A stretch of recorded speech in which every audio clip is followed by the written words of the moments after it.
चलो आगे देखो।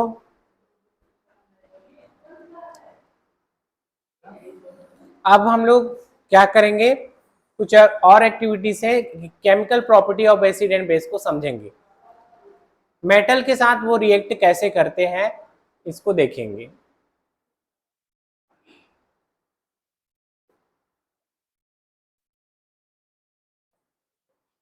तो देखो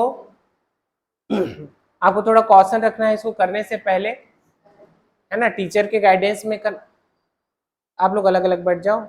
मनन यहाँ पर आगे आओ, हाँ सेकंड बेंच में आओ, और तुम लोग दूर दूर हो जाओ। तो इसमें टीचर का असिस्टेंट चाहिए आपको, ठीक है। इसको सेटअप करना है जैसा अभी फिगर में देखेंगे उस तरीके से, ठीक है। सीधा बैठो। आपको क्या लेना है, इसमें 5 ml of dilute sulphuric acid लेना है एक टेस्ट ट्यूब में, और कुछ जिंक ग्रेनुअल्स को उसमें ऐड करना है, ठीक है। तो आप कुछ ऑब्जर्व करोगे किसके सरफेस पे, जिंक ग्रेनुअल के सरफेस पे। अब ऐसा करने पे एक गैस इवॉल्व होगी, ठीक है। अब उसको किसके थ्रू आपको पास करना है, सोप सोल्यूशन के थ्रू उसको पास करना है, ठीक है। Pass the gas being evolve through the soap solution, साबुन का बना हुआ सोल्यूशन, ठीक है। तो ये जो बबल्स क्यों बनेंगे सोप सोल्यूशन में, उसको बताना है, ठीक है। फिर क्या करना है, आपको एक बर्निंग कैंडल लेके जाना है जहां पर जो बबल बन रहे हैं, या एक गैस फिल्ड बबल के पास एक बर्निंग कैंडल लेके जाना है। फिर क्या ऑब्जर्व करोगे उसको बताना। तो ये जो एक्टिविटी है, कुछ और एसिड, यहां पर आपने कौन सा एसिड लिया था, सल्फ्यूरिक एसिड लिया था, लेकिन इसी एक्टिविटी को फिर से आपको HCl, नाइट्रिक एसिड और CH3COOH के साथ, है ना, आपको रिपीट करनी है। और ऑब्जर्वेशन सेम आ रहा है कि डिफरेंट आ रहा है उसको बताना है। तो देखो ये है उसका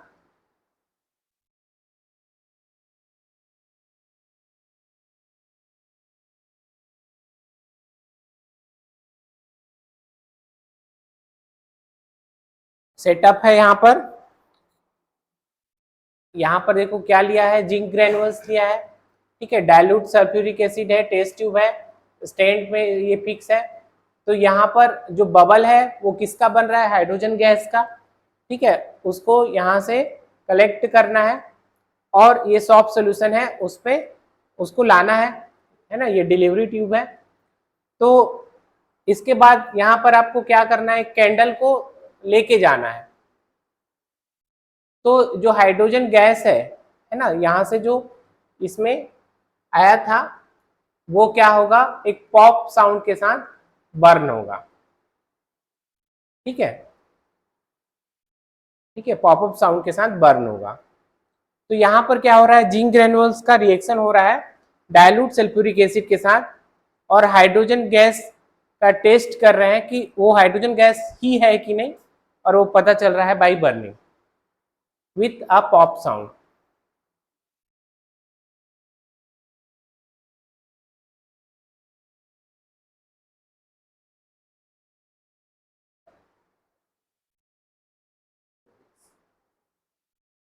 तो इस रिएक्शन में क्या हुआ, है ना, कि मेटल जो था उसने किसको डिस्प्लेस कर दिया था, हाइड्रोजन एटम्स को। किससे डिस्प्लेस किया था, सल्फ्यूरिक एसिड था सोल्यूशन, उस उससे डिस्प्लेस किया था, और किस फॉर्म में, हाइड्रोजन गैस के फॉर्म में डिस्प्लेस किया था, और एक कंपाउंड बनाया, वो क्या है, साल्ट। तो रिएक्शन को आप ऐसे लिखोगे, सल्फ्यूरिक एसिड का सोल्यूशन था, एसिडिक सोल्यूशन था, मेटल के साथ क्या हुआ, हाइड्रोजन गैस इवॉल्व हुई, है ना। जब कोई गैस निकलती है तो आप उसमें ये ऐसे एरो बना सकते हो, और साल्ट उसमें बचेगा, ठीक है। अब एक और एक्टिविटी देखो, एक टेस्ट ट्यूब में आपको ग्रेनुलेटेड जिंक मेटल लेना है ना, उसमें 2 ml of sodium hydroxide solution add करना है, उसको वार्म करना है, ठीक है। बाकी जो 2.3 इससे पहले जो जो भी स्टेप था उसको रिपीट करना है। क्या क्या था?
ठीक है, तो क्या क्या एक्टिविटी है?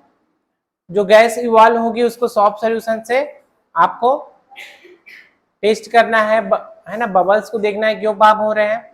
उसके पास एक बर्निंग कैंडल लेके जाना है, तो क्या हो रहा है, कैसा वो बर्न हो रहा है कि नहीं, कैसी साउंड प्रोड्यूस हो रही है, ये सब चेक करना है।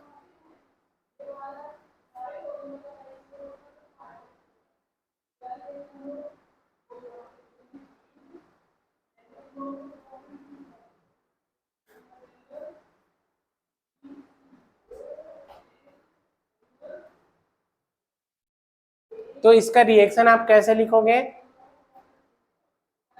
सोडियम हाइड्रोक्साइड का सोल्यूशन है, ठीक है, जिंक है सॉलिड फॉर्म में, तो क्या बनेगा, सोडियम जिंकेट बनेगा और हाइड्रोजन गैस यहां पर भी इवॉल्व होगी, ठीक है।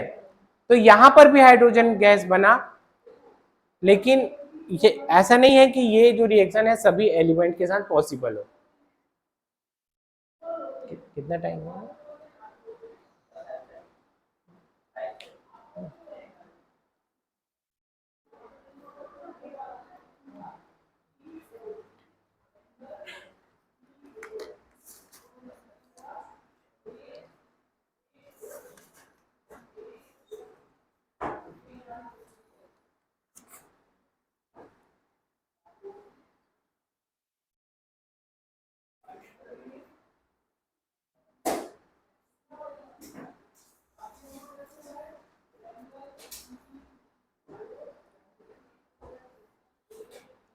ठीक है, थोड़ा सा बचा है, उसको कंप्लीट कर लेते हैं, है ना।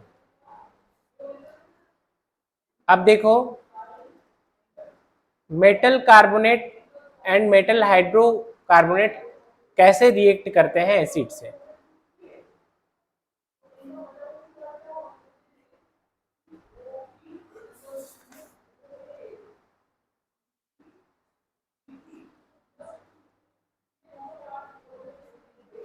तो यहां पर आपको क्या करना है, इस एक्टिविटी में 2 टेस्ट ट्यूब लेने हैं, उसको ए एंड बी लेबल करना है, ठीक है।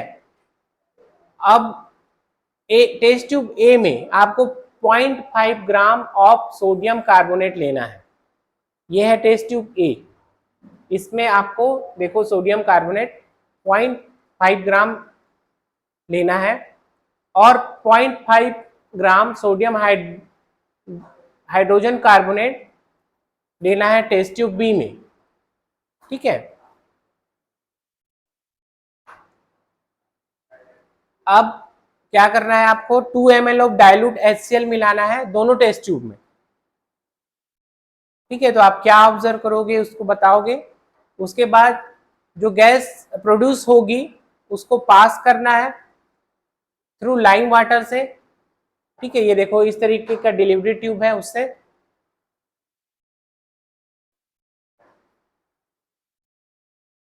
ठीक है। अब यहाँ पर जो रिएक्शन है वो कैसा होगा देखो, तो यहाँ पर कौन सी गैस, देखो डायग्राम में क्या बोल रहा है, कौन सी गैस प्रोड्यूस हो रही है, बोल रहा है कार्बन डाइऑक्साइड गैस, और उसको आप पास कर रहे हो। ठीक है, तो रिएक्शन यहाँ पर देखो ऐसे लिखेंगे, टेस्ट ट्यूब ए में आपने क्या लिया था, सोडियम कार्बोनेट लिया था। ठीक है, तो HCl के साथ रिएक्ट कराया उसको एक्वा सॉल्यूशन के साथ, तो सोडियम क्लोराइड बना, वाटर बना और कार्बन डाइऑक्साइड गैस इवॉल्व हुई। फिर सेकंड टेस्ट ट्यूब बी में क्या लिया था आपने, सोडियम बाइकार्बोनेट लिया था। ठीक है, या उसको सोडियम हाइड्रोजन कार्बोनेट बोलोगे, और हाइड्रोक्लोरिक एसिड सोल्यूशन के साथ आपने उसको रिएक्ट कराया, तो सोडियम क्लोराइड एक्वा सोल्यूशन बना, वाटर बना और कार्बन डाइऑक्साइड गैस जो है इवॉल्व हुई। ठीक है, अब इस कार्बन डाइऑक्साइड गैस को अगर आप लाइम वाटर है ना, लाइम वाटर का फॉर्मूला ये है CHOH2, वो इससे पहले वाले चैप्टर में था ना। ठीक है, हाँ, उससे आप उसको पास करोगे तो आपको कैल्शियम कार्बोनेट का व्हाइट प्रेसिपिटेट मिलेगा और वाटर मिलेगा। ठीक है,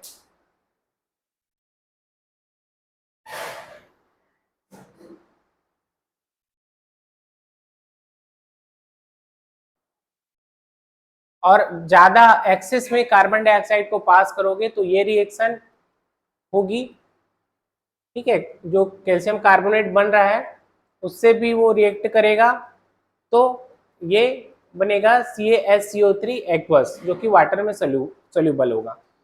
तो लाइमस्टोन, चाक एंड मार्बल, ये क्या है, कैल्शियम कार्बोनेट के ही डिफरेंट फॉर्म्स हैं।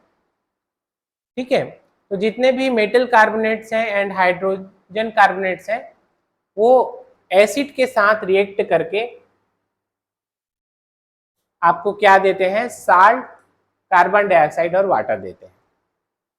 ये आपको अब याद हो गया होगा मेटल की ये प्रॉपर्टी।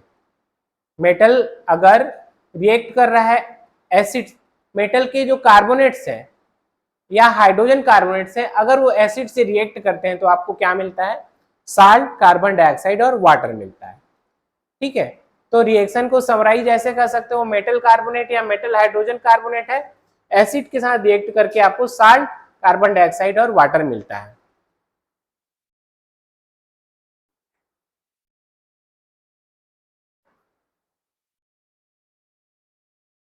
अब यहां से हम लोग कल देखेंगे how do acid and base react with each other.